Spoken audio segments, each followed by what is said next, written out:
कसा लागला सरीसा पाठोवाटी 184ची करा सोडवन रिघाया शरण पांडुरंगा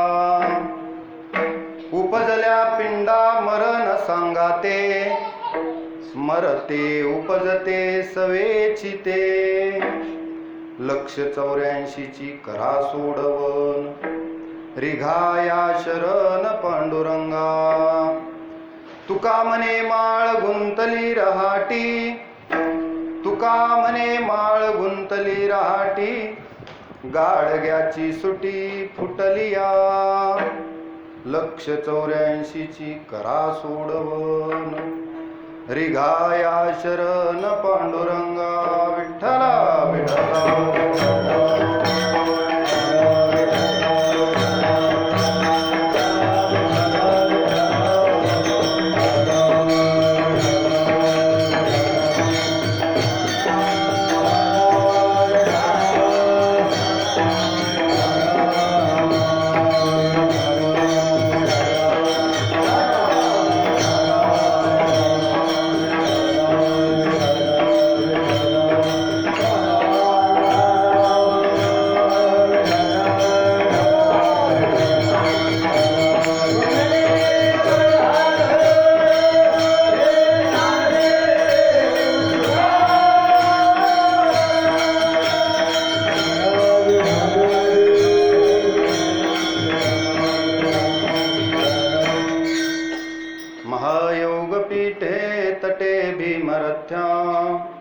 वरं पुंडरीकाय दातुं मुनीन्द्रे समागत्य तिष्ठन्तमानन्दकन्दं परब्रह्मलिंगं भजे पांडुरंगं पांडुरंगा करू प्रथम नमन दुसरे चरण संतांचे त्यांच्या कृपादाने कथेचा विस्तारो बाबाजी सद्गुरु दास तुका नागेंद्रहाराय त्रिलोचनाय भस्मांगरागाय महेश्वराय नित्याय शुद्धाय दिगंबराय तस्मै नकाराय नमः शिवाय ओम नमो ज्ञानेश्वरा करुणा करा दयाळा तुमचा अनुग्रह लादलो पावन झालो चराचरी लोकाभिरामं मरणरंगधीरं राजीवनेत्रं रघुवंशनाथं कारुण्यरूपं करुणाकरं तं श्रीरामचन्द्रं शरणं प्रपद्ये मनोजवं मारुततुल्यवेगं जितेन्द्रियं बुद्धिमतां वरिष्ठं वातात्मजं वानरयूथमुख्यं श्रीरामदूतं शरणं प्रपद्ये श्रीसंताची या माता चरणावरी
श्री संताच्या माथा चरणावरी साष्टांग हे करी दंडवत.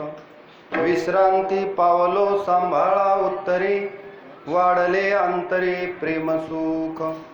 ब्रह्मानंदम परम सुखदम केवलम ज्ञानमूर्तिम द्वंद्वातीतं गगन सदृशं तत्वमस्यादिलक्ष्यम् एकं नित्यं विमलमचलं सर्वधी साक्षीभूतं भावातीतं त्रिगुणरहितं सद्गुरुं तं नमामि. विठ्ठला विठ्ठला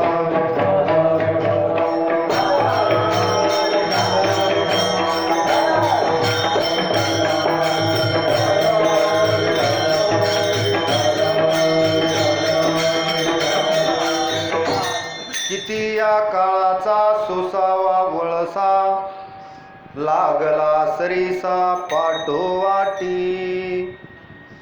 184ची करा सोडवण रिघाया शरण पांडुरंगा.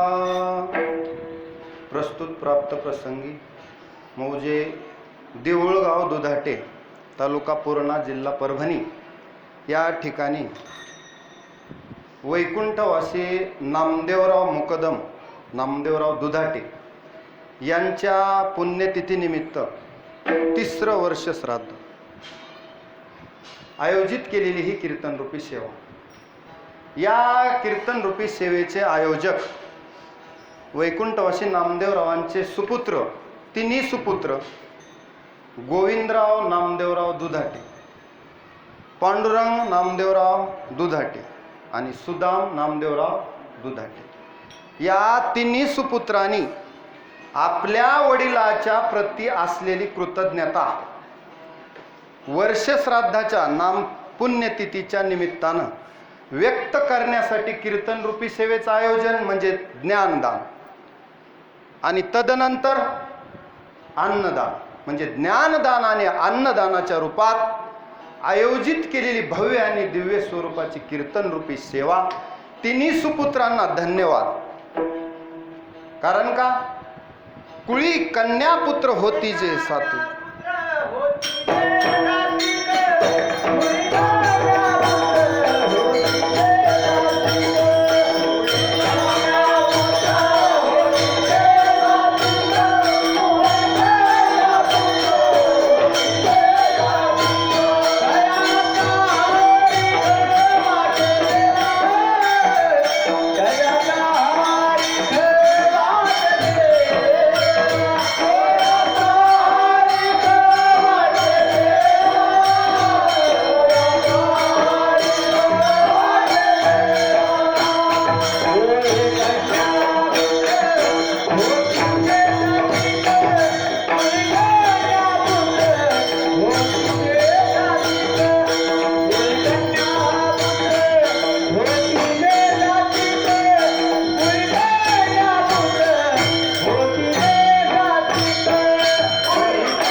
पुत्र होती जे सात्विक आणि तयाचा हरेख वाटे देवा.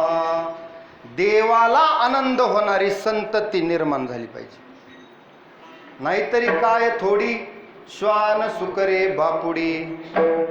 तुकोबरा म्हणतात सात्विक संतती जर जन्माला आली तर त्याच्यासारखं परमभाग्य पृथ्वी तलावर दुसरं नाही. कारण सर्व जो खटाटोप आहे तो सात्विक संतती जन्माला येण्यासाठी आई वडिलांचं पुण्य असावं लागतं. त्यांच्या पोटी सात्विक संतती जन्माला आली तर पितरांना सुद्धा उत्तम गती मिळते. नाहीतर वंशी दुराचारी जर पुत्र झाला तर आहाकटा त्याचे करीती पितर. आणि वंशी दुराचारी पुत्र झाला, एखादा जर दुराचारी जन्माला आला घरात तर सर्व कुळाचा नाश करतो. आणि ज्या कुळात एक जरी वैष्णव जन्माला आला तर पितरांचा उद्धार होतो, स्वतःचा उद्धार होतो, यमे कुळ गोत्र वर्जिले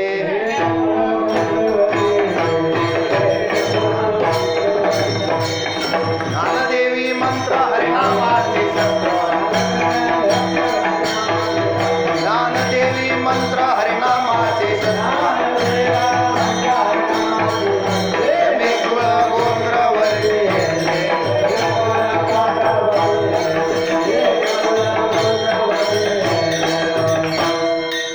ज्ञानदेवा मंत्र हरिनामाचे शस्त्र आणि यमे कुळ गोत्र वर्जियले. एखादा जर वैष्णव जन्माला आला तर त्या कुळाकडे यम सुद्धा बघत नाही, कारण यमाला ताकीद दिलेली आहे देवानं, नका जाऊ तया गावा नामधारकाच्या शिवा आणि सुदर्शन यावा घरटी फिरे भोवती. जमत नाही, यमधर्म सांगे दूता तुम्हा नाही तेथे सत्ता. तिथं तुम्हाला सत्ता नाही, हा येते जेते होय हरिकथा सदा घोष. तिथं यमाला सुद्धा सत्ता नाही, तेथे कळी काळाचा रिग नाही. विठ्ठल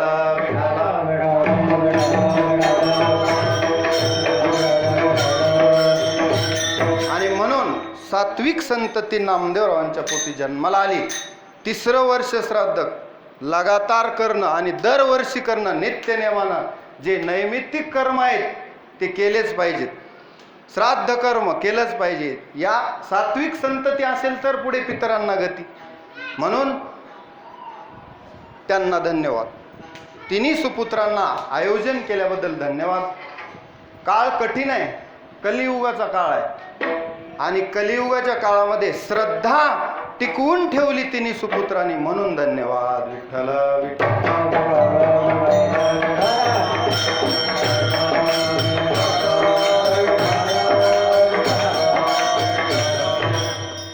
म्हणून आज या पुण्यतिथी निमित्तानं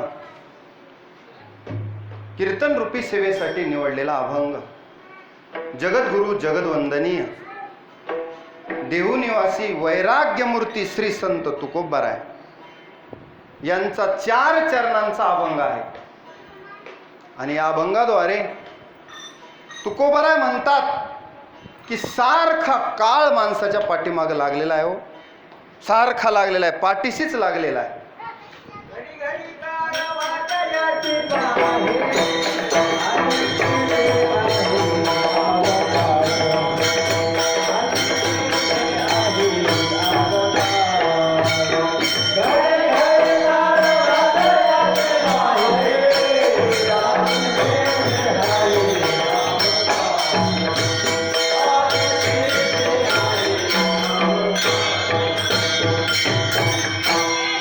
घडी घडी काळ वाटयाची पाहे.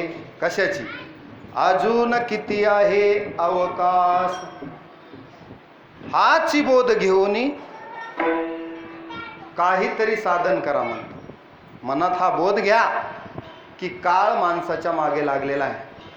मग मागे लागलेला म्हणण्यापेक्षा माणूस जन्मला, जीव जन्मला की त्याच्या मागेच मृत्यू आहे, सोबतच. काय जन्मासोबतच काय मृत्यू ठरलेला आहे, अटळ आहे मृत्यू. कोणी म्हणेल मी मृत्यू टाळतो, तर नाही. जन्मासोबतच मृत्यू जोडीनंच आलेला आहे. म्हणजे काळ तुमच्या मागेच आहे, तो सोडणार कुणालाच नाही. त्याच्यासारखा बलवत्तर जगात कोणीच नाही. कितीही मोठा मी म्हणणारा असला तरी काळ त्याला सोडित नाही. काळ घेतल्या न सोडी. काळ सोडितच नाही, काळाच्या कचाट्यातून माणूस सुटत नाही. मग तुकोबारायांकडं काही वारकरी गेले. त्यांनी विचारलं, तुकोबाराय आम्हाला काही ह्या काळातून सुटण्याचा मार्ग सांगा ना, तुमच्याकडे काही उपाय असेल तर. जो की कुणाकडेच नाही, म्हणून आम्ही हताश झालो, निराश झालो. तुकोबाराय म्हणतात, काळापासून सुटायचंय ना, एक माझ्याकडे उपाय आहे. काय? पांडुरंगाला शरण जा, मग काळ तुम्हाला काही करणार नाही. अशा अर्थाचा सर्वांच्या पाठांतरातील अभंग आहे. विठ्ठला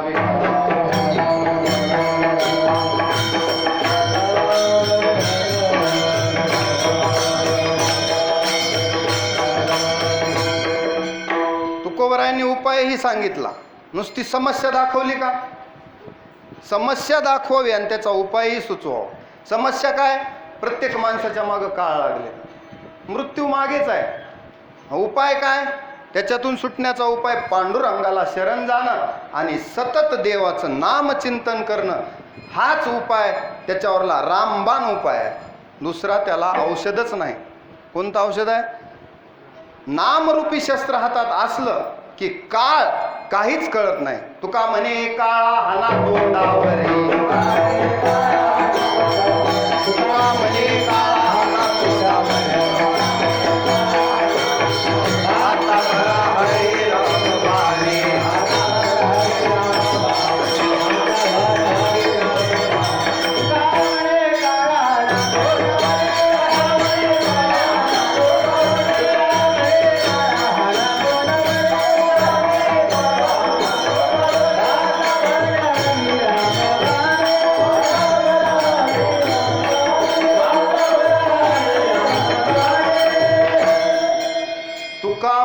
काळा हना तोंडावरी, भाता भरा हरे राम बाणे.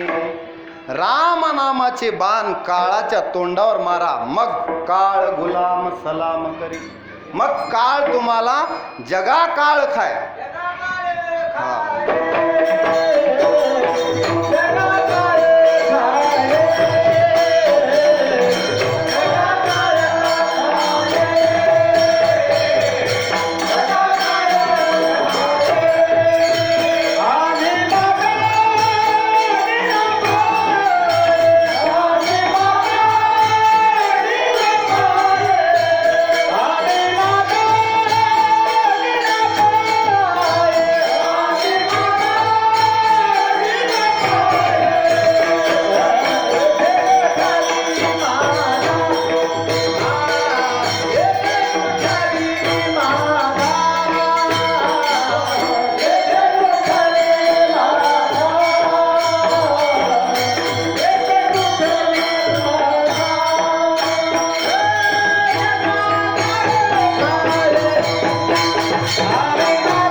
आता काळाचं बळ आमच्याजवळ नाही.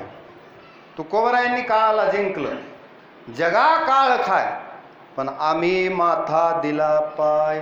आम्ही काळाच्याही डोक्यावर पाय दिला आणि काळाला खाली दाबलं, म्हणजे त्याची सत्ता आमच्यावर चालत नाही. बाकीच्यांना मात्र काळ कुणालाच सोडत नाही. नामस्मरण करणाऱ्या साधकाला काळ त्याच्याकडे पाहत नाही. असा उपाय तुकोबरायांनी सांगितलेला आहे. विठ्ठल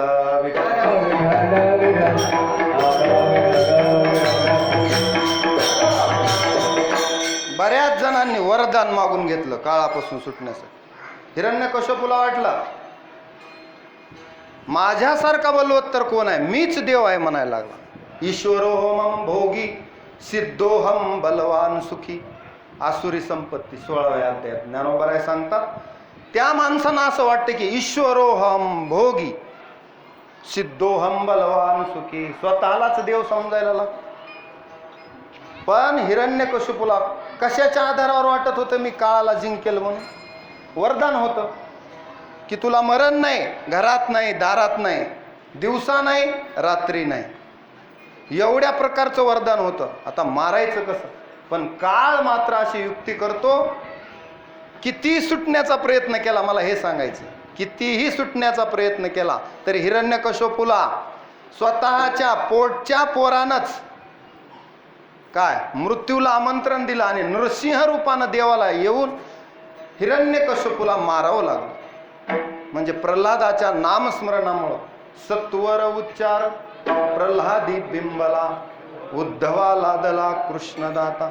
प्रल्हादानं नामस्मरण सगळ्या राज्यात बंदी घातली होती, नामस्मरण करायचं नाही. हिरण्यकश्यपूने मीच देव आहे, पण स्वतःचा पोटी मुलगाच सात्विक जन्माला आला. आणि त्या मुलानं हिरण्यकशिपू तेवढाही दुष्ट असून देवाच्या हातानं सद्गतीला गेला. म्हणजे सात्विक संतती असल्यास बघा, हिरण्यकशिपू का दैत्य कुळातला दैत्य तोही उत्तम गतीला गेला. उत्तमाची गती तो एक पावेल. उत्तम गतीला गेला कुणामुळं? सात्विक संततीमुळं. म्हणून घरात एक जरी वैष्णव जन्माला आला तर पापी लोकांचा सुद्धा उद्धार होतो.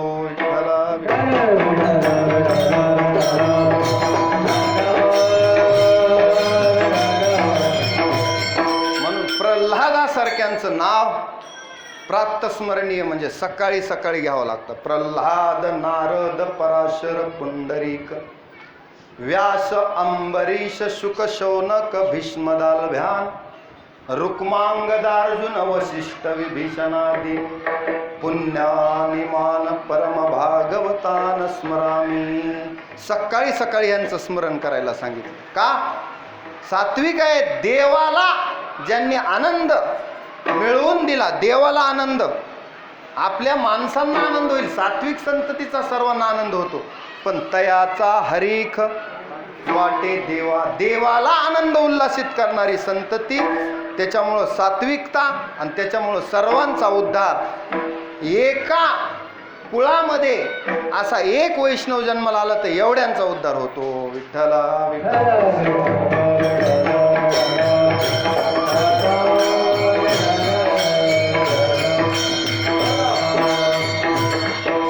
आता तुम्ही गंगेला पाणी आल्यास बघा, एखाद्या ठिकाणी भोवरा असतो, त्या भोवऱ्यात जर माणूस सापडला तर मग त्याची खैर नाही. सुटीजे हे नाही वर्म ठावे, तिथून सुटावं कसं हेच कळत नाही माणसाला. पाण्यातला भोवरा बघितला असेल जुन्या माणसाने, कुठेही सापडावं पण भोवऱ्यात सापडू नये. भोवऱ्यात सापडू नये. भोवऱ्यात सापडलं की सुटत नाही. तसं काळाचा हे भोवराच आहे. काय आहे काळाचा? वळसा म्हणजे भोवरा. त्या भोवऱ्यातून सुटायला वासुदेव, आपल्या वासुदेव प्रकरणात वासुदेव म्हणतो, गातो वासुदेव मी ऐका. काय? चित्त ठाई एका. पुढे डोळे झाकोनी रात्र करू नका. नीट ऐका. आणि काळ करीत बैसलासे लेखागा. हे महत्वाचं आहे. काळ लेखणी घेऊनच आहे. किती आयुष्य शिल्लक आहे, किती आयुष्य शिल्लक आहे, अमक्याचं किती. आता एका मागे एक प्रत्येकाला इथं जायचं आहे का राहायचं आहे? असं कोणी अमर आहे का इथे की नाही नाही माझी एवढी मोठी इस्टेट आहे आणि मला जायचं नाही? जायचं नाही असं तर प्रत्येकालाच वाटतं, पण काळ मात्र घेतल्याशिवाय सोडत नाही. त्याच्या मागेच लागलाय आणि एक दिवस त्याला घेऊन जाणारच आहे. म्हणून तो दूर आहे तोपर्यंतच काहीतरी सिद्ध व्हा, म्हणजे तयार व्हा मृत्यूला सामोरं जाण्यासाठी. तुम्हाला उदाहरण सांगतो म्हणजे लक्षात येईल. स्वामी विवेकानंदांच्या मागे काही माकडं लागली एकदा, आणि ते माकडं स्वामी विवेकानंदाला घाबरू लागली. स्वामी विवेकानंद घाबरले, पुढे पळाले, पुन्हा माकडं त्यांच्या मागच पळाले. असं करत करत स्वामी विवेकानंद घामाघूम झाले, घाबरून गेले. काय करावं, या माकडापासून काय सुटका नाही. त्या काळापासून सुटका नाही तशी या माकडापासून सुटका नाही. म्हणजे माझ्या मागेच लागलेत. आपण म्हणतो पिच्छाच केला, मागे लागले, काय करावं. मग एक शेतकरी हुशार होता. त्या शेतकऱ्याने सांगितलं, अहो स्वामीजी जाग्यावर उभा राहा आणि असं बघा माकडांकडं. असं स्वामी विवेकानंदाचा फोटो पाहिलाय का तुम्ही?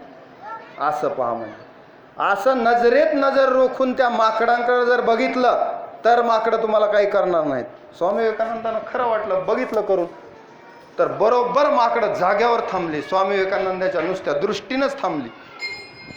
जसं एखादा वर्गात मुलगा जास्त आगावपणा करू आला, डोळे वटारले की गप बसतो का नाही, तसं माकडं शांत झाले. विवेकानंदांना आश्चर्य वाटलं. मग विवेकानंद म्हणले, अहो शेतकरी दादा, तुम्ही मला एक चांगला सिद्धांत शिकवला. कोणता?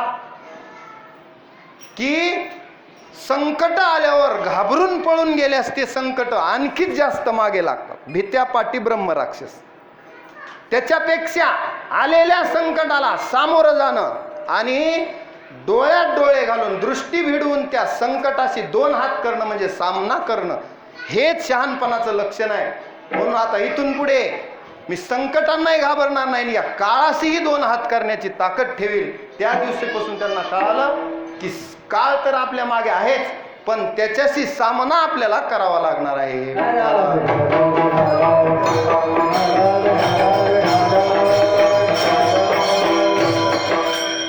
नचिकेता नावाचा एक तरुण होता, वाजस्रवा ऋषीचा मुलगा. आता वाजस्रवा ऋषी मोठे दानशूर होते, ज्ञानी होते. तर ऋषींचा मुलगा म्हणल्यास कसा असेल, त्यांच्यापेक्षा एक काकण जास्त, बाप से बेटा सवय. काही काहीचे मुलं असे असतात बघा. पराशर ऋषी, कोणते ऋषी? महर्षी पराशर गर्भात वेद बोलत होते. बाबा पराशर ऋषी आईच्या गर्भात वेद बोलत होते. काय अधिकार असेल महात्म्याचा? आपल्याला शिकवून शिकवून वेद तर सोडा, आपली उजळणी आणि बाराखड्या येणार. वेद गर्भात बोलणारं बालक म्हणजे काय तेजस्विता असं. आणि त्या पराशरांचा पुत्र म्हणजे व्यास.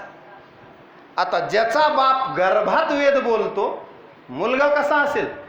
मुलगा, अहो मुलाला उपमाच नाही. उपमा द्यायची तर काय दिली संतांनी उपमा? अचतुर्वदनो ब्रह्मा द्विबाहू परो हरिही. अचतुर्वदनो ब्रह्मा, चार तोंड नाहीत पण ब्रह्माच आहेत. कोण? व्यास. द्विबाहू परो हरी, चार हात नाहीत पण हरीच आहेत. अभाल लोचन शंभुर भगवान बादरायण. बादरायण व्यास हे, तिसरा डोळा नाही पण शंकरच आहेत. अशी उपमा कोणाला दिली आहे? पराशरा पुत्र व्यासांना. आता त्या व्यासांकडे काळ बघेल का? त्यांच्या हातात जन्म मृत्यू असतो. कधी देह सोडायचा, आपल्यासारखं कधीही चलत राहायचं नाही. आला काळ की आपलं मुंडकं दाबून घेऊन जाणार, आपलं काही चलत नाही. नाही नाही नाही, माझं थोडंसं काम राहिले तेवढं करून, अजिबात नाही. एवढंसं नाही ना तेवढंसं नाही. अर्धा प्लेट पोहे खात आहे आणि नाही नाही एवढे संपून मग येतो, नाही, चमचा तोंडातच संपलं. पुन्हा नाही. तिथं मात्र काळाची सत्ता, ते आपल्याला वेळ देत नाही. त्यांनी सांगितलं थांब तिथे, आताच कस काय आलास, वेळच झाली नाही तुझी. असं काळाला दमदाटी करण्याचं सामर्थ्य भगवान वेदव्यासामध्ये होत. साधारण आहेत वेदव्यास. 18 पुराणांची रचना केली, महाभारत ग्रंथ लिहिला, वेदांचे 4 भाग केले. किती उपकार आहेत व्यासांचे आपल्यावर. प्रत्येक माणसावर लक्षात ठेवा, कोणी म्हणेल माझ्यावर कुणाचंच कर्ज नाही. प्रत्येकावर कर्ज आहे 3 लोकांचं. कुणाकुणाचं? पितृऋण, ऋषी ऋण आणि देव ऋण. तिघांचं ऋण आहे. आपण ऋणाईत आहेत. कधी फेडणार ते ऋण? कोणत्या जन्मात फेडणार? याच जन्मात संधी आहे ऋण फेडण्याची. पितृऋण म्हणजे आई वडिलांचं ऋण आहे. देवाचं ऋण, अहो हा देह दिला, तो देह चालवतो, फिरतो, खातो पितो, खाल्लेलं पचवतंय, रक्त बनतं, हे सगळं त्याच्या क्रियेनं होतं. हृदय चालतं, धड धड धड, बंद पडलं की संपला कार्यक्रम. रामनाम सत्य है. म्हणजे कोण चालवतो? कोणाची हे सत्य? चाले हे शरीर आणि कोण बोलविते हरिवीन. देवामुळं आपण चालू फिरू शकतो. नाही तर एखादं प्रेत का चालत फिरत नाही? त्याला आपल्यासारखे सगळे अवयव आहेत ना.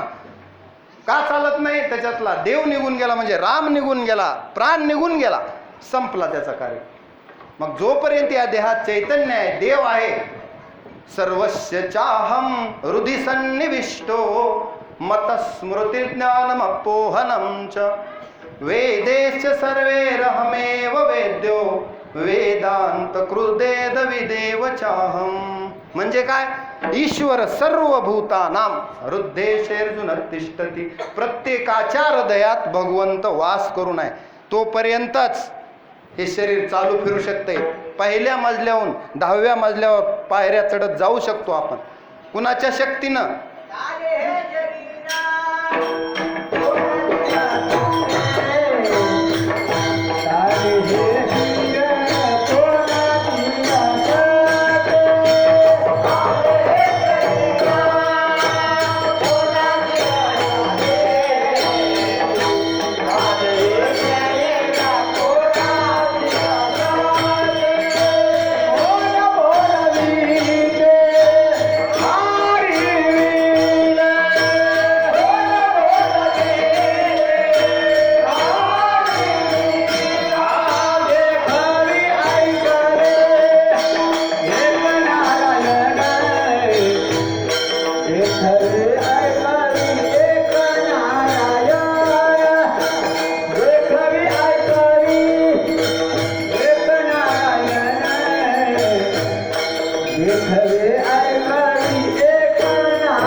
चाले हे शरीर कोणाची ये सत्ते, कुणाच्या सत्तेने हे शरीर चालते. कोण बोलविते हरिवीन, देखवे ऐकवे एक नारायण, अंतयाचे भजन चुकू नको. माणसावर हे ऋण आहे, कुणाचं? देवाचं. आणि ऋषींचं ऋण सांगत होतो मी. ऋषींनी माणसाला माणसात बसवलंय. तुमच्या मनानं माणसासारखं मॉडेलच जगात नाही. माणसामध्ये एवढे दुर्गुण भरलेले आहेत, पण आज ऋषींनी संतांनी आपल्याला या पंक्तीला बसवलंय, वैकुंठाचा अधिकारी करून सोडलंय. हे ऋण कुणाचं आहे? ऋषींचं ऋण आहे. नाही तर तुम्हा आम्हाला कशाचा देव कशाचा धर्म माहीत होता? अहो, ज्ञानोबा तुकोबा सारखे संत जन्माला आले, व्यासासारखे महर्षी व्यास 18 पुराण, महाभारत, वेदांचे 4 भाग आपल्यासाठी केले. एवढी मेहनत प्रचंड, एका जन्मात आपलं वाचणं सुद्धा होत नाही एवढं वाङ्मय व्यासांनी लिहिलंय. हे कमी उपकार आहेत? भारतीय संस्कृतीत व्यासांना नमस्कार आहे. नमोस्तु ते व्यास विशाल बुद्धे. विशाल बुद्धीच्या व्यासाने प्रज्वालितो ज्ञानमय प्रदीप. सगळ्या भारतखंडाला, नवे नवे जगाला ज्ञानदीप दाखवणारे संत असतात, ऋषी असतात. म्हणून ऋषींचं ऋण. म्हणून हे 3 ऋण कधी विसरायचे नाही. विठ्ठला विठ्ठला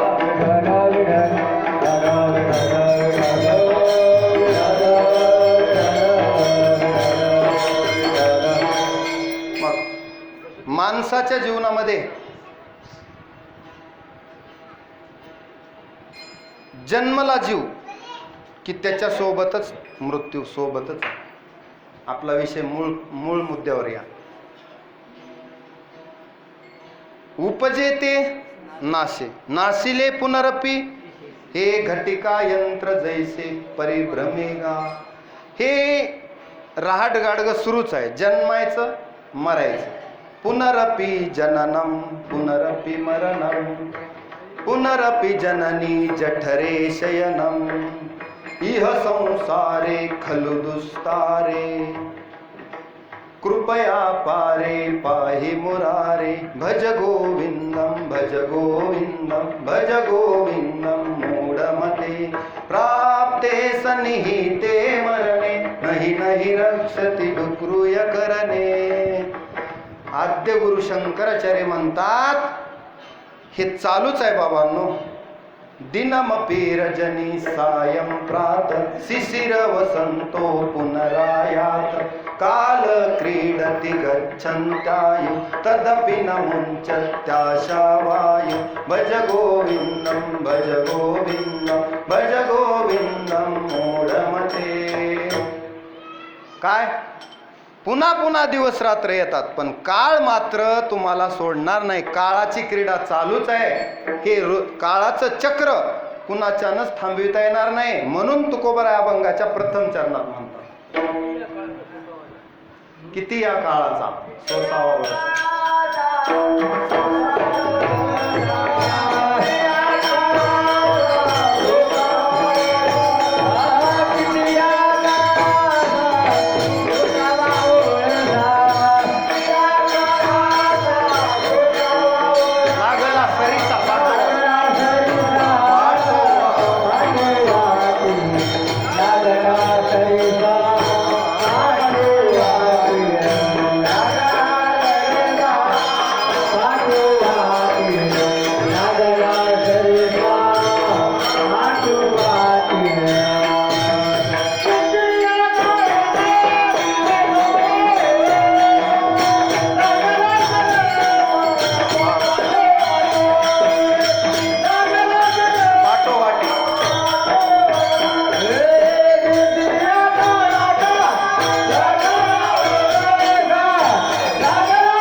प्रथम चरणात, किती या काळाचा सोसावा वळसा, लागला सरीसा पाठोपाठी.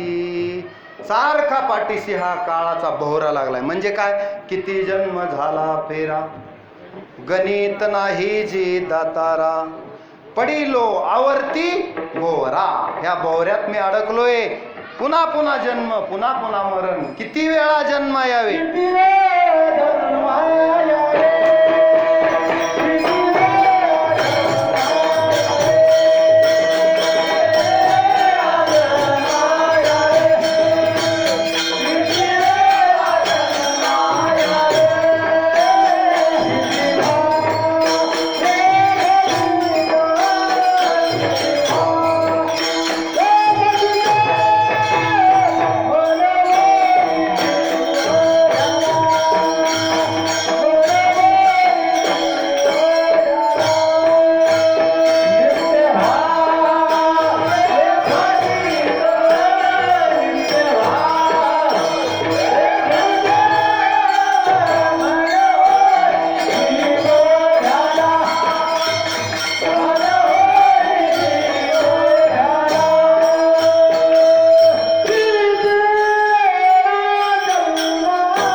आणि नित्य व्हावे फजित. म्हणून जीव भ्याला शरण विठोबासी गेला. म्हणून जीव भ्यालाय. हा तुकोबराय म्हणले ना, किती या काळाचा सोसावा वळसा, लागला सरीसा पाठोवाटी. तसा सारखा काळ मागे लागलेला आहे.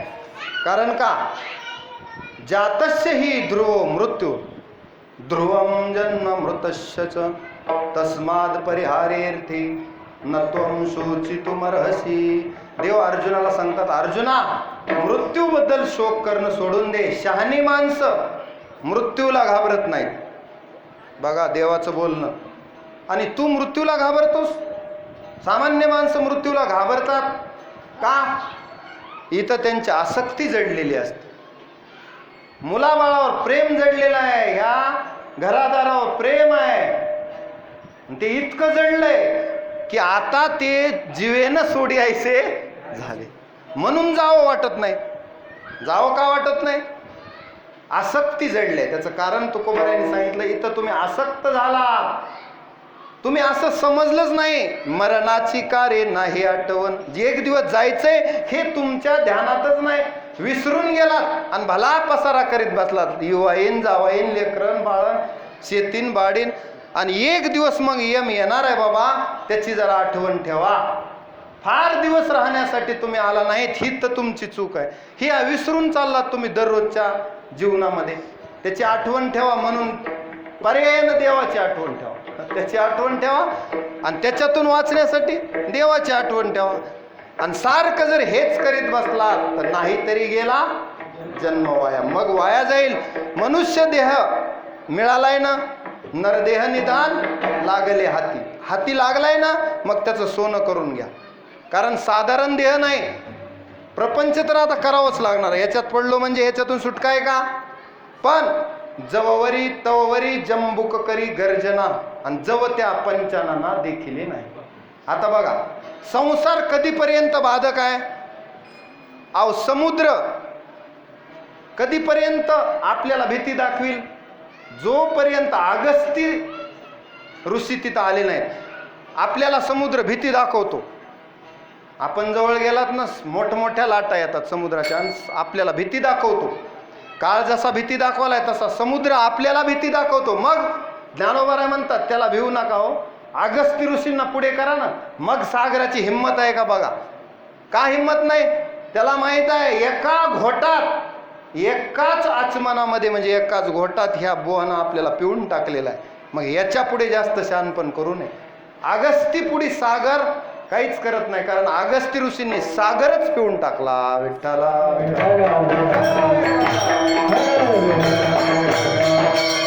तसं संसार बाधक कधीपर्यंत, आपल्याला भीती कधीपर्यंत दाखवतो? जववरी तववरी बाधी हा संसार, जव रखुमा देवीवर देखिला नाही बाप.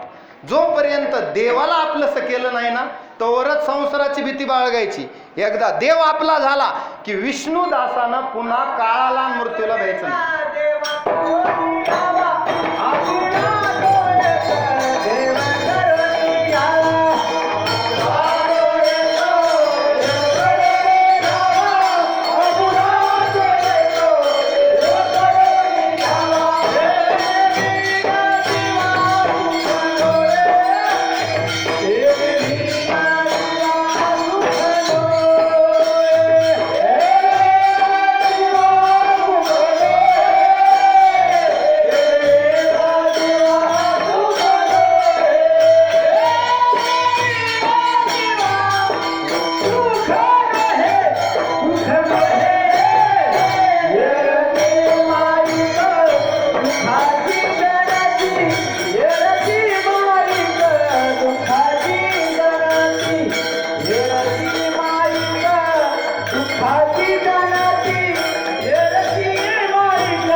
एकीकडून भगवान दत्तात्रेय, एकीकडून मारोतराव म्हणजे हनुमंत आणि समोर भीष्म पितामह नारायण बाबा.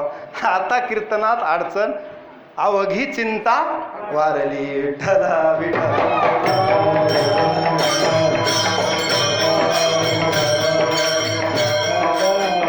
आपुला तो एक देव करुणी घ्यावा, तेने विनजीवा सुख नोहे. येरती मायके दुःखाची जनिती, नाही आदे अंते अवसानी. ते आपल्याला सुख देऊ शकत नाहीत. एरती मायके म्हणजे दुसरे विषय सुख देऊ शकणार नाहीत. देव आपला करा. आणि हे प्रत्येक जीवाला सांगितलंय तुकोबाराने. आपुली आपण, दुसरा कोणी सोडवायला येणार नाही. ज्याचे त्यानंच नामस्मरण करायचंय आणि ह्याच्यातून सुटायचं. ह्या काळाच्या भोवऱ्यातून ज्याचे त्याला तयारी करायची.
तुला सोडविना कोणी, एका चक्रपाणी वाचोनिया. एका देवाशिवाय तुम्हाला कोणी सोडवणार नाही. एखादा म्हणेल काळ आलाय ना, माझे मायबाप समर्थ आहेत, काळाची हे उडी पडेल बा जेव्हा, आणि सोडविना तेव्हा मायबाप. मायबापही लांब राहतात. 9 महिने ज्या मातेनं सांभाळलं, तर मी तव जळत तसे स्मशानी, अग्नी सवे एकला. कोणी उडी घेतं का दुसरं? आणि घेतली तरी त्याच्या कामाची आहे का? त्याची सोडवणच नाही. त्याला स्वतःलाच सोडवण करून घ्यावी लागेल. जन्मभर जे साधन केलं तरच त्याची सोडवण आहे. एखादा म्हणेल माझ्या पंतप्रधान माझा भाऊ आहे, भाऊ पण नाही. भाऊ सुद्धा पंतप्रधान असला तरी सोडवू शकत नाही मृत्यू. सोडविना राजा देशीचा चौधरी, आणि अनेकती सोयरे भली भली. केवढा जरी कोणी असला, कुणाचंच काही चालत नाही. धनानी भूमो पशवश्च गोष्टी, भार्या गृहद्वारे जनस्मशाने, आणि देह स्थितायाम परलोक मार्गे, कर्मानुगो गच्छती जीव एका. एकटा जीव कर्म घेऊन सोबत जातो, बाकीचं सगळं इथंच राहतं, जिथल्या तिथं. मग त्याच्या जवळ एकदा त्याचा प्राण गेल्यास बायको सुद्धा जवळ यायला भीते. सेजेची कामीन गतवती वायो देहा पाये, भार्या बिभ्यती तस्मिन काये. नीट आहे का? जोपर्यंत देहात प्राण आहे तोपर्यंत पत्नी जवळ येईल. कधीपर्यंत? यावत जीवो निवसती देहे, कुशलम तावत पृच्छती गेहे, गतवती वायो देहा पाये, भार्या बिभ्यती तस्मिन काये. जवळ प्राण आहे तोपर्यंत सगळे आपल्या जवळ येतात. एकदा आपला प्राण निघून गेला की सगळे म्हणतात घाई करा.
दृष्टी दे. आता काय कर देवा, आता मला हे कळू दे. कळणं बी महत्वाचं आहे ना.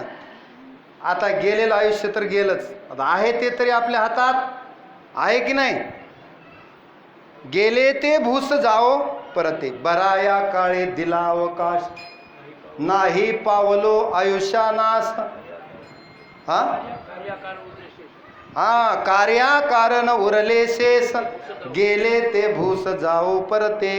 म्हणजे बरवे झाले आजीवरी, नाही सापडलो मृत्यूचे आहारी, वाचोनी आलो येथवरी, आणि उरले ते हरी तुम्हा समर्पण. विठ्ठला विठ्ठला.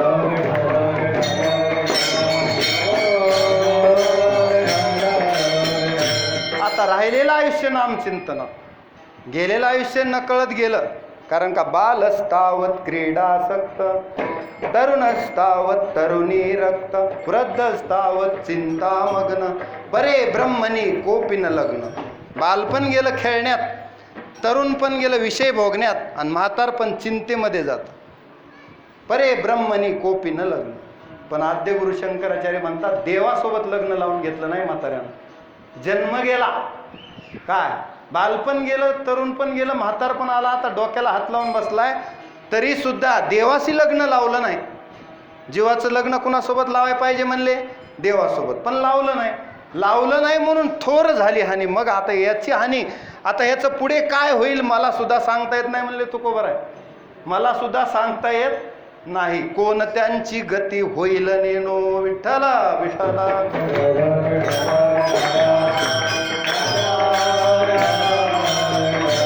मग आता ह्या काळातून सुटण्याचा उपाय अभंगाच्या ध्रुवचरणा. लक्ष 84 ची करा सोडव.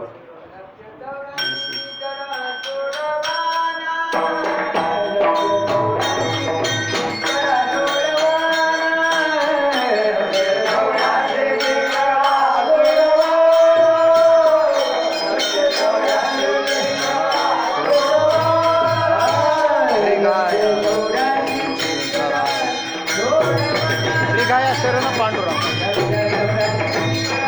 लक्ष 84 ची करा सोडवन. रिगाया शरण पांडुरंग.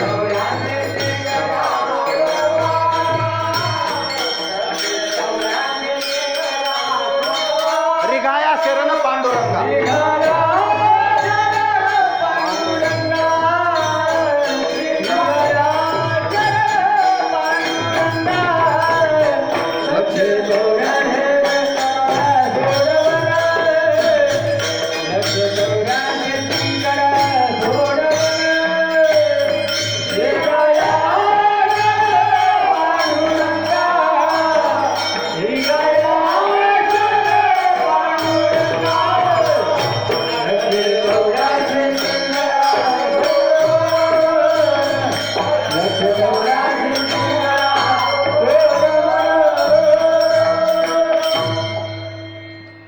तुकोबरा अभंगाच्या ध्रुवचरणात म्हणतात. लक्ष 84 ची करा सोडवन. कशी करा सोडवन? रिघाया शरण पांडुरंगा. हा उपाय तर महत्वाचा होता, तोच आपला विसरत आहे. काय? रिघाया शरण पांडुरंगा म्हणजे पांडुरंगाला शरण जा बाबांनो. त्याच्याशिवाय उद्धार करताच कोणी नाही. दुसरा कोणी तुमचा उद्धार करणार नाही. मग त्याच्याकडे गेल्यावर मग उद्धाराचा संदेह नाही. याच्या काही सेवका, याचा सेवक आहे तर त्याची उद्धार करण्याची जबाबदारी मग देवावर पडली. कसं असतं? शरणागताचं रक्षण देव करतो. म्हणून आपण सर्व मनोभावे देवाला शरण जायचं. सर्व धर्मान परित्यज्य मामेकम शरणम व्रज. आणि मग अहम त्वाम सर्व पापेभ्यो मोक्ष इष्यामि मा शुचः. विठ्ठला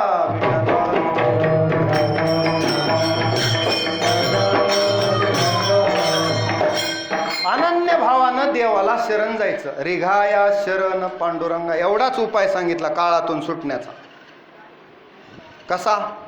जो होय मज अनन्य शरण, मग त्याचे निवारी मी जन्म मरण. या लागी शरणागता शरण्य मीची एकू. ज्ञानोबराय म्हणतात ना की जो देवाला शरण गेला मग न देखती गर्भवास कधी दास विष्णूचे. तुकोबरायचा अभंग. तुकोबराय म्हणतात विष्णूचा दास आहे त्याला पुन्हा गर्भवास कदापि शक्य नाही. न देखती गर्भवास कधी दास विष्णूचे. त्यांना पुन्हा गर्भवास नाही. म्हणजे लक्ष 84 ची त्यांची सोडवण देवच करणार आहे, दुसऱ्याच्या हातात नाही. एका चक्रपण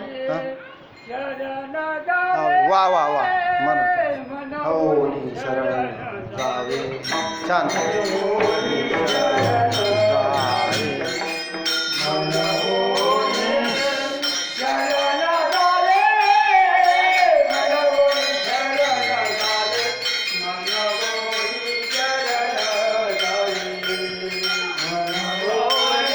सरळ म्हणा.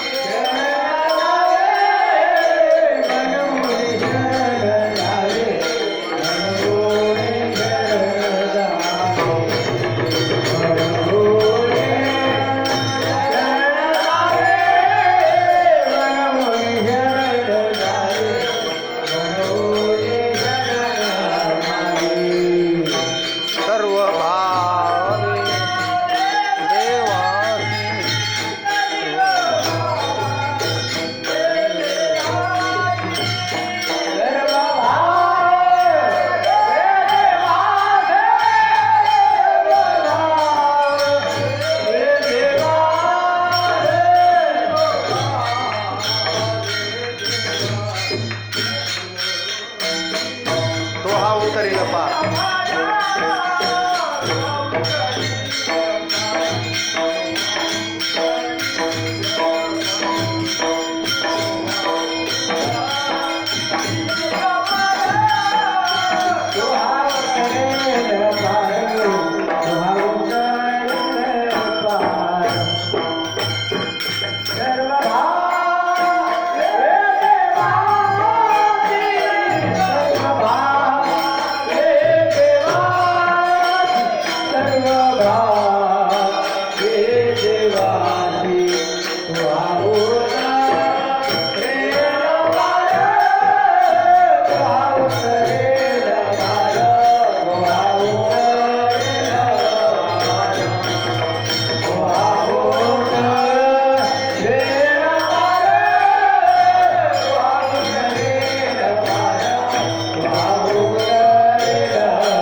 वा, सुंदर प्रमाण आहे.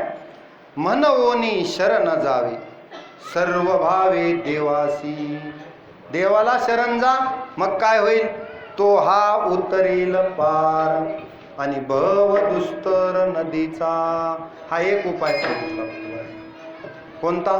देवाला शरण जाणे हा उपाय सांगितला. रिघाया शरण पांडुरंग आपलं चालू आहे. मग मात्र 184 ची सोडवण होते आणि ती आपल्यालाच करायची. देवाला शरण गेलं की मग मात्र ती सोडवण होते. आपल्याला करायचंय काय? की देवाला शरण जायचं. मग पुढचं काम आपोआप झालं. एकदा साहेबाच्या टेबलवर फाईल गेली, त्यांची सही झाली की काम संपलं.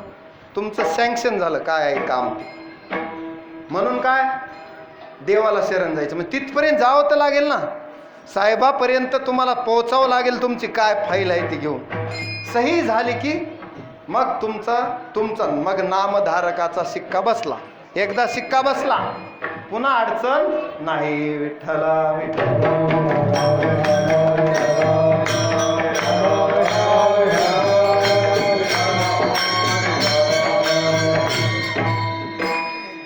आता ज्याला कुणाला 184 म्हणजे 84 लक्ष योनीचा फेरा लक्षात आला ना.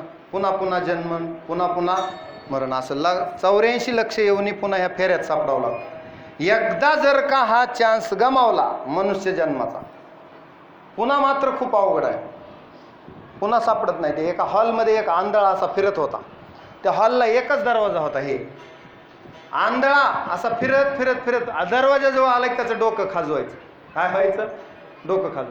गेला दरवाजा, पुन्हा इकडं आला आंधळा असा फिरत फिरत. इथं नेमका आता सुटणार म्हणलं की डोकं खाजवायचं, पुन्हा इकडे गेला. असं 84 फेरे झाले त्याचे. लक्ष 84. पण तो सुटला नाही. का? जे द्वार होतं प्रवेशाचा ठाव एका द्वारे, ते द्वारच त्याला सापडलं नाही. ते द्वार म्हणजे मनुष्य जन्म. ते एकदा हुकलं की पुन्हा मग फिरा 84. किती वेळ फिरला तर त्या हॉलमधून बाहेर पडता येत नाही. त्याला एकच दरवाजा आहे. कोणता? देवाला शरण जाणं. मग मात्र ह्या 84 लक्ष योनीची सुटका होते, अन्यथा होत नाही. आणखी एक उदाहरण सांगतो मी, लक्षात येते. एकदा अंबऋषी राजा भगवत भक्त होता. कोण? अंबऋषी राजा. एकादशीचं व्रत केलं, द्वादशीचं व्रत करायचा आणि द्वादशीला आता पारणं सोडायची वेळ झाली. तितक्यामध्ये सर्वात रागीट मुनी म्हणजे कोणते आहेत? अर्जुनराव, दुर्वास मुनी. मृदंग वाजित वाजित लक्ष पाहिजे इकडं सुद्धा. थाप चुकाले आमची. लक्ष द्यायचं. म्हणजे आता वेळ झालाय, 15 मिनिटात सुटल असं म्हणल्यावर जरा बरं वाटतं. किती वेळ म्हणजे जास्त वेळ लावल्यास बी माणसाला वाटतं किती वेळ आणखी आहे. म्हणजे सांगून ठेवतो 15 मिनिटं. विठ्ठला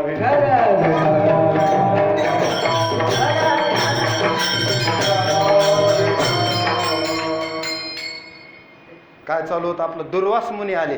कुणाकडं? अंबऋषी राजाकडं. आणि दुर्वास मुनी मुद्दाम छळ करण्यासाठी येतात. जसं पांडवांकडेही आले होते एकदा, तसंच कुणाकडे आले तर आजच्या कथेतलं सांगू. अंबऋषी राजाकडे आले. आता अंबऋषी राजा पारणं सोडणार तितक्यात दुर्वास आले. आता अतिथी आल्यावर अतिथीचं अगोदर स्वागत सत्कार करावा लागेल. त्यांना बसायला आसन द्यावं लागेल, पाणी द्यावं लागेल. का आपलंच सुरू? जमणार नाही म्हणले. मग आता अतिथीचं स्वागत करावं, या या या. दुर्वास मुनी म्हणले मी येतो, पण स्नान वगैरे उरकून येतो नदीवर. मग गेले गंगेवर, स्नान केलं, स्नान करून येतो म्हणले. तिकडं गेले पण त्यांना गंगेत डुबकी मारली, थंड पाणी लागलं, आणखी जरा पोहत बसले. त्यांना झाला वेळ, ते मुद्दामच पोहले बरं, जास्त वेळ करायचाच होता त्यांना, बघायचं होतं अंबऋषी राजा किती भगवत बघताय. मग आता इकडं द्वादशीच्या पारण्याची वेळ निघून जात होती, म्हणजे मुहूर्त हुकणार होता. मग काय करायचं आता? अंबऋषीला प्रश्न असा पडला की आपण जर दुर्वास मुनी येण्याच्या अगोदर पारणं सोडावं तरी पातक लागतं, आणि दुर्वास मुनी यायची वाट पाहावी तर आता मुहूर्त टळून चाललाय. मग गुरुजींना प्रश्न केला, त्यांच्या गुरुला. गुरु म्हणले बरोबर आहे तुझं, दोन्हीतही तुला पातक आहे. आता तू बरोबर धारेवर सापडलास, म्हणजे कैचीत सापडलास. आता काय करतो बाबा, मी सांगतो तसं कर. जेवणही करायचं नाही, हातावर थोडंसं तीर्थ दिलं गुरुनं, ते तीर्थ घे आणि तीर्थ प्राशन कर, म्हणजे हा मुहूर्त टळणार नाही, तुझं पारणंही सुटेल आणि दुर्वासांचाही कोप तुझ्या होणार नाही. असा मधला मार्ग सांगितला. म्हणून गुरु पाहिजे जीवनात. मार्ग सांगतात ना, 184तून कसं सुटायचं हे कोण सांगल? गुरुच सांगल ना. गुरुशिवाय मोक्षच नाही, कोण सांगणार आहे? मी आलो रायाचा जोशी होरा, ऐका दादांनो, तुम्ही ऐकलाय का तो होरा? त्याच्यात सांगितलंय शरण जा सद्गुरुशी, मग फेरा चुकेल 84. व्हाल धन मोकाशी. मी आलो रायाचा जोशी असा एक होरा आहे, तर वेळेचा अभाव घेत नाही तो. तर शरण, मग सद्गुरूंनी सांगितलेली युक्ती केली. आता तिकडून दुर्वास मुनी आले. आल्यावर आल्या पारणं सोडलेलं तर कळालं, रागात आले. राजा, मी येण्याच्या अगोदर पारणं सोडलं, शाप देतो तुला. काय शाप देतो? की तुला 10 जन्म घ्यावे लागतील, 10 वेळा गर्भवासाचं दुःख सहन करावं लागेल. एक दुसरं, आपली जटा काढली, एक डोक्यातली एक जटा काढली, त्या जटेतून एक कृत्या निर्माण झाली. ती कृत्या राजावर सोडून दिली, अंबऋषी राजा. ती आता कृत्या राजाचा प्राण घेणार.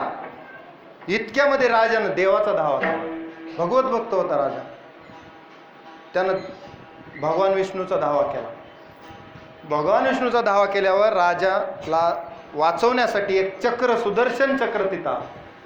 ते सुदर्शन चक्र त्या कृत्येला त्या चक्रानं नष्ट केलं. आता राजाचं संकट टळलं. पण आता राजाचं संकट टळलं, देवानं राजाला वाचवलं. म्हणजे भक्ता राखे, भक्ताला आता पायापाशी राखलं ना, म्हणजे सांभाळलं, मागे पुढे उभा राहे सांभाळीत. आता राजाला तर सांभाळलं, पण ते चक्र आता त्या कृत्येला नष्ट केलं, राजाचं संकट गेलं. दुसरंच संकट निर्माण झालं दुर्वासांच्या मागे. ते चक्र जे दुर्वासाच्या मागे लागलं, ते चक्र काही त्यांचा पाठ सोडिना. लागला सरीसा पाठोवाटी, पाठीशीच लागलं. आता 84 योनी म्हणजे काय? अखिल ब्रह्मांडात दुर्वास मुनी फिरले. त्या गोष्टीचा संदर्भ लावतो तुम्हाला. बरं, भगवान विष्णूकडं पहिल्यांदा शंकराकडे गेले, ब्रह्मदेवाकडे गेले. त्यांनी सांगितलं ह्या चक्रापासून सोडवण्याची ताकद आमच्यातही नाही, आम्ही भले देव असलो तरीही आमच्यात ताकद नाही. मग रिघाया शरण पांडुरंगा, मग तुमची फेऱ्यातून सुटका, तोपर्यंत नाही. ज्यानं हे चक्र सोडले त्याच्याकडे जाऊन त्याचे पाय धरावे लागतील बाबा, दुसरा पर्याय नाही. कोणता पर्याय सांगितला? ज्याच्याकडून हे चक्र आले त्याला शरण जा. सगळीकडे फिरले, कुणच वाचवलं नाही. तसं या काळाच्या भोवऱ्यात कोणीच वाचवणार नाही.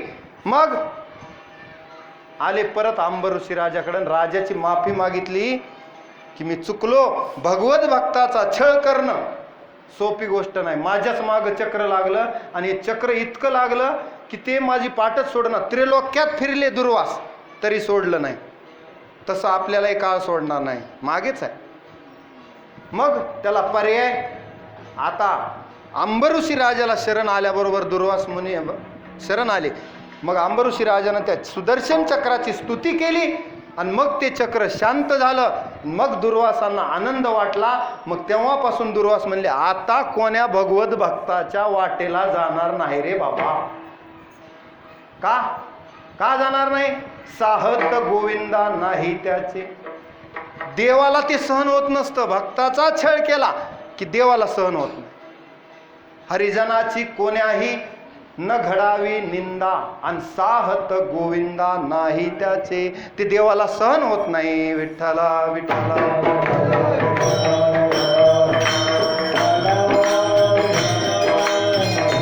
म्हणून आता फक्त तिसऱ्या चरणाचा अर्थ लावून देतो आणि चौथ्या चरणाकडे जाऊ, म्हणजे वेळ संपलेला आहे. तुकोबर आहे तिसऱ्या चरणात म्हणतात, उपजल्या पिंडा मरण सांगाते, मरते उपजते सवेची ते. आता ही काय भानगड आहे? बऱ्याच जणाला हे शब्दच लक्षात येत नाही. उपजल्या पिंडा मरण सांगाते म्हणजे सोबतीच आहे मरण, सोबतच. बर, माणूस मेला मग तरी सुटला का? अजिबात नाही. तसं जर कुणाला वाटलं एकदाच मेलो तर किटकिट मिटत नाही. का मिटत नाही? कारण देहाला मरण आहे, आत्म्याला थोडंच मरण आहे. आत्म्याला मरण आहे का? नैनम छिंदंती शस्त्रानी नैनम दहती पावक न चैनम क्लेदयंत्याप्तो न शोषयती मारुता. त्याला मरणच नाही ना, अमर आहे आत्मा. देह नश्वर आहे, मग देहाला मरण आहे. मग मेला तरी सुटका नाही. मग काय होईल? वासनेनुसार पुन्हा जन्माला येईल. त्याला म्हणायचं मरते उपजते. मरते मेल्याला पुन्हा उपजते सवेची ते. लगेच कशामुळं? वासनेच्या संगे घेणे लागे जन्म. राहू द्या आता, कारण का वेळ झालाय. वासनेच्या संगे घेणे लागे, जन्म घेणे लागे.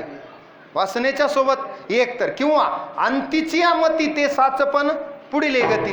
शेवटच्या टायमाला जे काही तुमचं वासना शिल्लक राहिले, ज्याचा विचार केलाय, तसं तुम्हाला पुन्हा देह धारण करावा लागतो. वेळ झाल्यामुळं देह धारण करावं लागतो. म्हणजे मरते उपजते हे काय भानगड आहे सांगितलं. मरते उपजते म्हणजे मेला की पुन्हा जन्माला येणारच आहे. मग तुम्हीच आता म्हणले मेल्यावर पुन्हा जन्माला येऊ नये म्हणून काय करावं? मग त्याला उपाय ध्रुव चरणार, रिघाया शरण पांडुरंगा. त्याला उपाय तेच, दुसरा उपाय नाही. कारण का? देहाची या गावा अलिया, जन्म मृत्यूची या सोहळिया, ना म्हणू नये धनंजया जिया परी. देहाच्या गावाला आला ना तो जाणारच आहे. जन्म मृत्यूला सामोरं जावंच लागणार आहे, त्याच्यातून सुटका नाही. जसं आपण कपडे बदलतो तसं मृत्यू आहे. मृत्यू म्हणजे काय? कपडे बदलणे. जुने कपडे टाकायचे, नवे धारण करायचे. जैसे जीर्ण वस्त्र सांडीजे, मग नूतन वेडीजे. हा, तैसे जन्म मरणा ते स्वीकारेजे चैतन्यना. ते असं तैसे देहांतरा ते स्वीकारेजे चैतन्यना. तसं स्वीकारावं लागतं. म्हणजे वासांशी जीर्णानी यथा विहाय. या न्यायानं पुन्हा जन्माला यावं लागतं. पुन्हा दुसरे कपडे. म्हणजे या जन्मात जर शंकरराव असले तर पुढल्या जन्मात गणपतराव. पुण्य असेल तर, नसेल तर मग कोणत्याही योनीत जन्माला जावं लागतं. त्या योनी सांगता येत, एवढ्या योनी आहेत, मग वेगवेगळ्या योनीला जावं लागतं. ही पुढे फजिती आहे, सावधान, असं तुकोबरा म्हणतात. मग ते न चले काही, सत्ता संपदा राहील ठाईचे ठाई, पुढे संचित जाईल ग्वाही, तुका म्हणे तै यमाज्ञा. विठ्ठला विठ्ठला.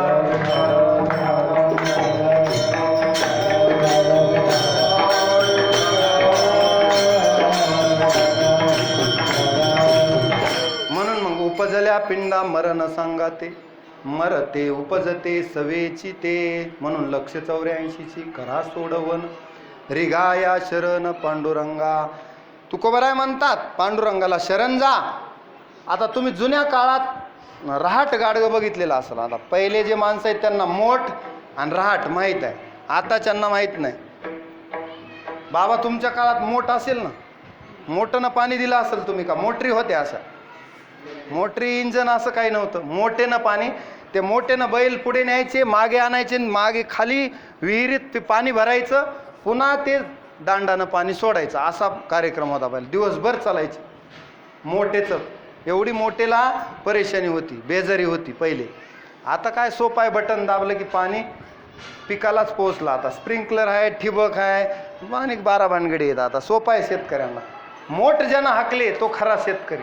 घट्टे पडायचे, बैलालाही माणसालाही. आता तसं एक रहाट गाडगं एक होतं जुन्या काळात. आता ते रहाट गाडगं कसं होतं फक्त थोडक्यात सांगतो, ज्यानं बघितलंय त्यानं. असं एक गोल रिंगण असायचं आणि त्याला गाडगे जोडलेले असायचे. काय गाडगे गाडगे गाडगे लावलेले असायचे. ते गाडगे विहिरीतून समोरचं गाडगं भरायचं, भरून खालून यायचं, ते पुन्हा रिचवायचं, पुन्हा यायचं, पुन्हा रिचवायचं. म्हणजे एकदा भरायचं आणि एकदा रिचवायचं. ते गाडगे जे आहेत माळेला बसवलेले, त्या गाडग्यांची कधीच सुटका नाही. त्यांना रोजच काय भरायचं रिचवायचं, भरायचं रिचवायचं. तसं जन्म मरण आहे. जन्मायचं मरायचं, उपजायचं नाश पावायचं. म्हणजे मरणे जन्मने, मरते उपजते सवेचिते. मग आता ह्याच्यातून सुटका त्या गाडग्याची कधी होईल? अभंगाचं शेवटचं चरण. तुका म्हणे माळ गुंतली रहाटी, गाडग्याची सुटी फुटली गुंतली रहाटी.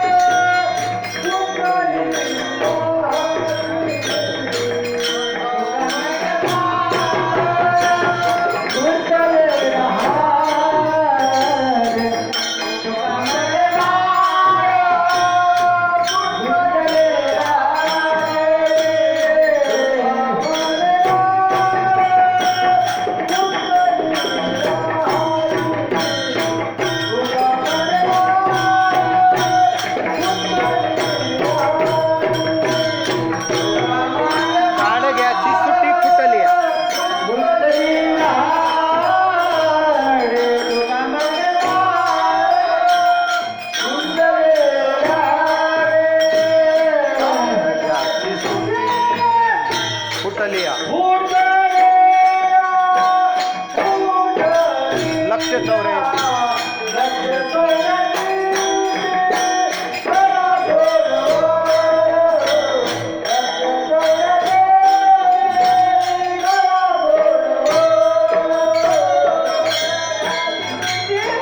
फुटलिया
म्हणे माळ गुंतली रहाटी, गाडग्याची सुटी फुटलिया. लक्ष 84ची करा सोडवन, रिघाया शरण पांडुरंगा. तुकोबराय शेवटच्या चरणात या जीवाला उपाय सांगतात की त्या रहाट गाडग्यातून एखादं गाडगं जेव्हा फुटेल तेव्हाच त्याची सुटका. त्याशिवाय राहटगाडग्याची सुटकाच नाही. आता फुटेल म्हणजे काय? ते गाडगं देवाला शरण जाईल तेव्हा त्याची सुटका. मग ज्याला कुणाला सुटका करायचं त्यानं फुटायचं. दुसरं बसवतंय शेतकरी तिथं. राहटगाडग्याचं काय होतंय? मरते उपजते सवेची ते दुसरं कोणीतरी येईल ना. आपण जागा सोडायची आणि कुठं जायचं? गाडग्याची सुटी फुटली या देवाच्या चरणावर जाऊन डोकं ठेवायचं. बस पुन्हा यायचंच नाही. जनाबाईसारखं एकदा पंढरपूरला गेल्या जनाबाई, पुन्हा गंगाखेडला परत नाही. देवापाशीच थांबल्या. पुन्हा नकोच देवा. आता तुझ्याकडे एकदा एवढ्या सायासानं सायासाची जोडी माझी तुमचे पाय, आता कशाला पुन्हा? जळवत ती येथे उपजविती अंतर आहे. तुझ्यात माझ्यात अंतर निर्माण करणारा प्रपंच जळून जाओ, प्रपंच ओसरो. नको आता चित्त तुझे पायी मुरो. आता नको मला परत तुझ्याकडं. मला आता तुझ्याजवळ ठेवून घे. आणि मग नामदेवाजवळ राहिल्या. आता नामदेव म्हणले माझ्या घरात पहिले 14 जण आहेत. किती? 14 माणसं आहेत माझ्या घरात आणि ही 15वी दासी जणी. तरी सांभाळलं नामदेवानं. आपण 14 होते पण भांडणं नव्हते त्यांच्यात. 14ला 14 संत होते. बघा, दामासेटी गोनाई नामदेवाचे आई वडील, नामदेव राजाई म्हणजे नामदेवाची बायको राजाई, नारा विठा गोंदा महादा 4 मुलं, लाडाई येडाई गोडाई साखराई 4 सुना, आऊबाई बहिणी लिंबाबाई लेकी. किती झाले? 14 झाले. आणि 15वी दासी जणी. 15 माणसांचं कुटुंब होतं पण 15ला 15 वैष्णव आणि संत. अशा कुटुंबाचा तयाचा हरीख वाटे देवा. देव उगाच वेडा नाही. यांच्या भक्तीला देव भुलला आणि वैकुंठ सोडून संत सदनी राहिला. उगाच नाही राहिला. देव वेडा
शेवट गोड केला.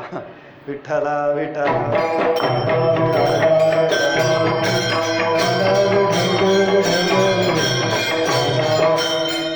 शेवट तो होतो तुझी आणि गोड आणि मनवोनी चाड धरोनी राहिलो. गोड झाला बरं शेवटा.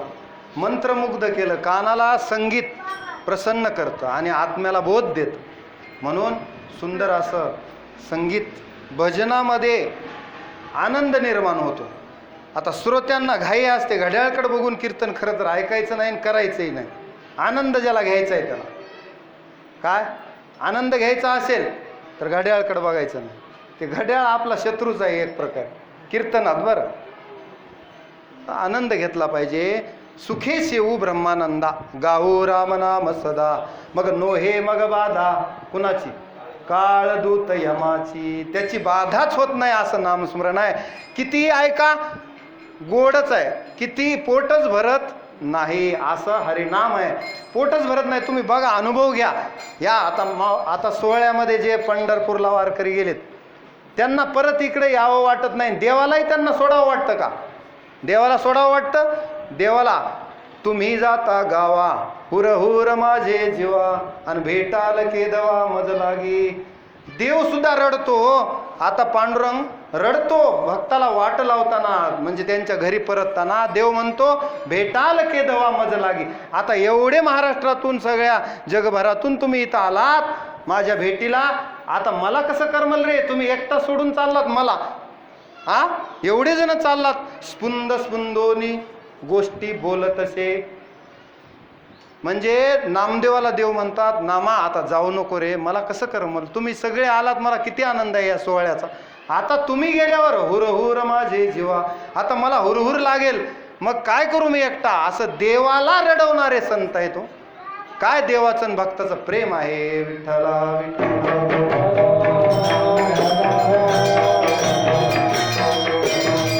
एवढंच नाही, देव म्हणतात तिही त्रिभुवनी मज नाही कोणी. तिन्ही भुवनात मला कोण आहे दुसरं? म्हणे चक्रपाणी नामयासी. देव नामदेवाला म्हणतो तुमच्याशिवाय मला कोण आहे रे बाबा? पतित पावन मी तो खरा, पण तुमचे निबरा दिसतसे. तुम्ही मला शोभा आणली रे, तुम्ही मला विटेवर उभा केलं. पुंडलिकाच्या भावार्था मी गोकुळीहूनही झालो येता, इथे येऊन उगे 28 झाले उभा आहे, भक्ताला दर्शन देतोय. भवसागरात कमरे इतकंच पाणी आहे, सांगतोय.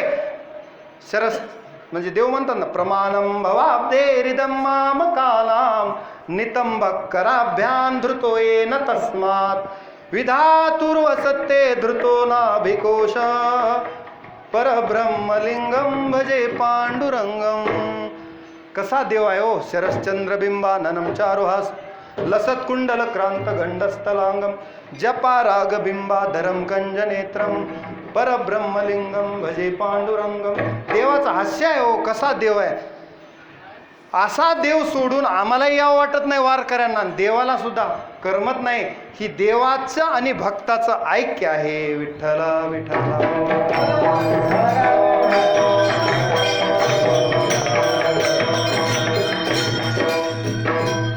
चला, तुकोबाराय म्हणतात, तुका म्हणे माळ गुंतली रहाटी गाडग्याची सुटी फुटली. देवाला हे गाडगं शरण गेलं. आता त्याच्यात कोणते गाडगे? स्थूल देह, सूक्ष्म देह, कारण महाकारण हे सगळ्यांचं आहे. वेगवेगळं चिंतन आहे, पुढे कधी बघू.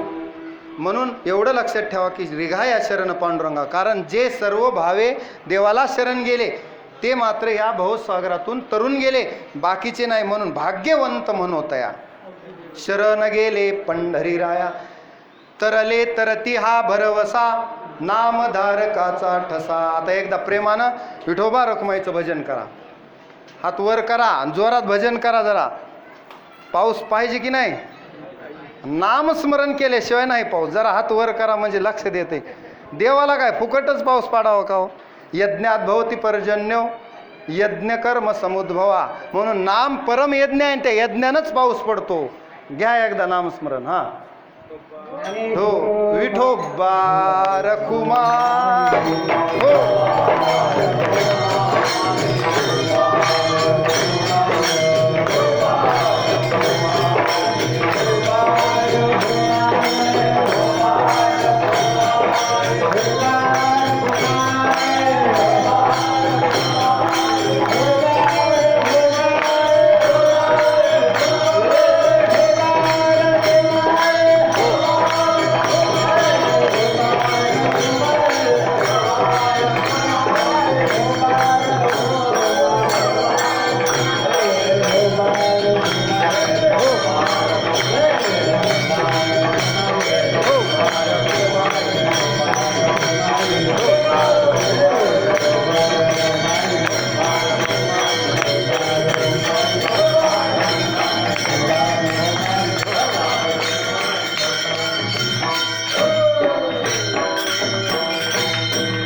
वैकुंठवासी नामदेवराव दुधाटे मुकदम यांच्या पुण्यतिथीनिमित्त आज यथामती यथावकाश माझ्या सद्गुरूनं जशी बुद्धी दिली वेळेनुसार सर्व भजनी मंडळाच्या सहकार्यानं आणि गावकरी मंडळी सर्व उपस्थित आहेत. देऊळगावकर मंडळी परमार्थात अग्रेसर आहे हे मला कळून चुकलं, कारण आम्ही वेगवेगळ्या गावांना पाहतो, पण तुमची ऐकण्याची पद्धती वेगळीच आहे. लक्षात येतं लगेच श्रोते कसे आहेत. श्रोते परमार्थात उत्कृष्ट आहेत, श्रवण भक्तीनं परिपूर्ण आहेत. कशी श्रवण भक्ती करावी हे दुसऱ्या गावांनी देऊळगावकडून शिकावं. एवढा सुंदर कार्यक्रम. आषाढी वारीला वारकरी गेलेले असताना सुद्धा मोजक्याच भजनी मंडळानं पण भजन बाजूला जाऊ दिलं नाही, सगळ्यांनी सहकार्य केलं. त्याबद्दल भजनी मंडळाचे धन्यवाद. माईक सिस्टीम सुंदर दिली बरं, तुमचेही धन्यवाद. तिथं बसून राहा. एका कीर्तनाला माईक आमचं बरोबर चाललं नाही, त्यावेळेस आमची फजिती होती. श्रोते सगळे आले, सगळ्यांचं, कारण एकट्याचा खेळ आहे काय, एकल्याचा नव्हे खेळ. म्हणून माता भगिनी बी आल्या, कारण श्रोत्याशिवाय कार्यक्रम काय भिंतीला सांगायचा, भिंतीला कीर्तन सांगावं का. जिवंत श्रोते समोर पाहिजे आणि नामस्मरण करणारे माता माऊल्या सुद्धा चातुर्मासात काकडा करतात. आणि जवळपास महिलांना हरिपाठ पाठ आहे. ही देऊळगावचं वैशिष्ट्य आहे. भाविक गाव आहे, अशीच श्रद्धा देवावर ठेवा. पांडुरंग परमात्मा कल्याण करतो, दुसरं कोणी नाही. कल्याणकारक देव आहे बाबा, त्या देवाला शरण जा, असं आजच्याही अभंगातून आपण ऐकलं. पुढे ऐक. वैकुंठवासी नामदेवरावांना देव सद्गती देव, देव आपल्या स्वरूपात त्यांना मिसळून घेऊ अशी ईश्वरचरणी प्रार्थना करतो. त्यांच्या तिन्ही सुपुत्रांना परत एकदा धन्यवाद देतो. त्यांच्या सर्व कुटुंबालाच धन्यवाद. तिन्ही सुपुत्र, त्यांच्या पत्नी, आणखी घरातील सर्व मंडळी, कारण का सर्वांचं या कार्यक्रमाला सहकार्य असतं. ज्यांनी ज्यांनी या कार्यक्रमाला सहकार्य केलं त्या सर्वांचे धन्यवाद. सगळे तुम्ही श्रोते, वेळ झाला तरी, वेळ होतोच आपल्या कीर्तनाला, तरीसुद्धा तुम्ही शांतपणे कीर्तन ऐकलं हे काही कमी आहे का. सगळ्यांचे धन्यवाद. या ठिकाणी अभंगाचा भावार्थ मोजक्या वेळेमध्ये झाला तसा भावार्थ होतच नाही, कारण 4 चरण सोडवायला खूप वेळ लागतो. एकाच चरणाला 2 तास लागतात, म्हणजे 4 दोन्ही 8 तास लागतात. पण फास्ट घ्यावं लागतं, ते असं असतं. आणि हे असं असतं की तुम्ही शेंगा कधी उकरल्यात का भुईमुगाच्या, जशा जशा उकरीला आणखी उकरीतच माणूस ते. तसं आहे कीर्तनाचं. श्रोत्यांना वाटतं आता कसं काय महाराज आणखी इकडे गेले, आणखी इकडे आले, पुन्हा इकडे आले. हे असा कार्यक्रमच तसा असते. भागवतातून ज्ञानेश्वरीत, ज्ञानेश्वरीतून गात्यात, गात्यातून शंकराचार्याकडं, पुन्हा पुराणांकडं, सगळ्यांचा आपल्याला मागोवा घ्यावा लागतो. व्यासांचा मागोवा घेतू, भाष्यकारा ते वाट पुसतू, सगळ्यांचा विचार करून कीर्तन करावं लागतं. श्रोत्यांचा, भजन्यांचा, कुणाकुणाचा विचार करावा, तरी कुणावर अन्याय होतो, कुणावर काही एखादा घटक राहतो. सांगतच एखादा मुद्दा आमचाही राहून जातो, एखादा वेडावाकडा शब्द गेला असेल तर मायबापाच्या अंतकरणानं माफ करा. बालक बोबडा बोलला तरी आईवडिलाला आनंद असतो, म्हणून पायाच्या प्रसादे काही बोलिलो विनोदे, मज क्षमा करणे संती नोहे अंगभूत युक्ती. ज्ञानेश्वर